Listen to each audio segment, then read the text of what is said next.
Hello everyone, let's make hairstyles. So for the first one, take the middle part and braid it nicely. Now take the side parts, make 4 sections out of it and attach it as shown in the video. Now make 2 ponytails, roll it and it's all done.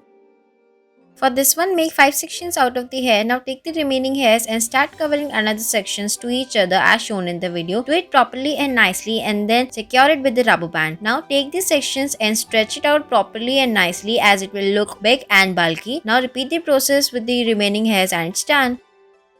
For next one, comb your hairs nicely and then take the front part of your hairs and tie it properly and then pull it out nicely and slowly. Now braid it in 2 sections as shown in the video. Pull it nicely as shown in the video. Now make 3 sections on the back of your hairs and attach the braid to it and it's all done. So for the next one, take the sections of your hair, make 2 ponytails. Now take one section of ponytail and then roll it inside out and then take another part and pull it out of it. Attach it with the help of a rubber band properly and nicely and your cute little ponytails are done. Thanks for watching.